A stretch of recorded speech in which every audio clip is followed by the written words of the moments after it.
Wahabeshi 37 wametiwa mbaroni na jeshi la polisi mkoa wa Mbeya kwa kushirikiana na maafisa wa idara ya uhamiaji mkoa wa Mbeya kutokea Ethiopia na hivyo kuendelea na safari yao.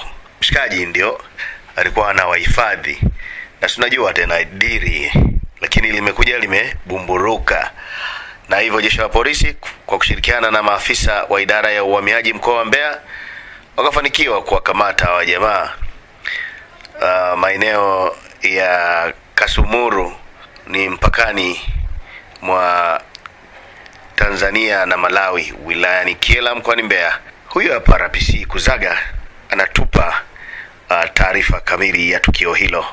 Jeshi la polisi mkoa wa Mbeya kwa kushirikiana na maafisa wa idara ya uhamiaji mkoa wa Mbeya linawashikilia watuhumiwa 37, hawa wakiwa ni wanaume raia wa nchini Ethiopia ambao wameingia nchini bila kufuata utaratibu na wakiwa hawana vibali.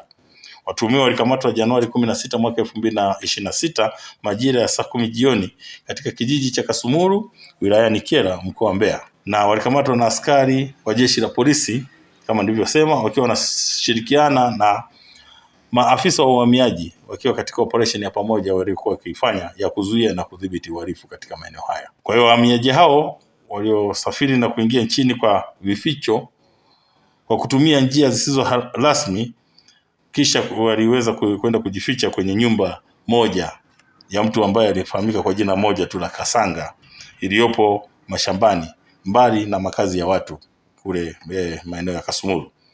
Taratibu zingine zote za kisheria zinaendelea kufanyika na zinaendelea kukamilishwa ili baada ya hapo idara ya uhamiaji iweze kuchukua hatua stahiki dhidi ya wahamiaji hawalamu. Naam, usisahau vile kusubscribe na kubofya ama kubonyeza alama ya kengele mbele ya neno subscribe. Utakuwa umetenda vema na haki kabisa. Lakini vile saruti sana kwa kushare taarifa hii katika magrupu ama mitandao mingine ya kijamii.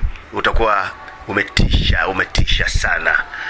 Lakini komenti yako ama maoni yako ni muhimu sana familia, na hapo utakuwa umetenda haki sawa. Sina ziada. Uncle Tom Panji ndimi mpashanaji wako.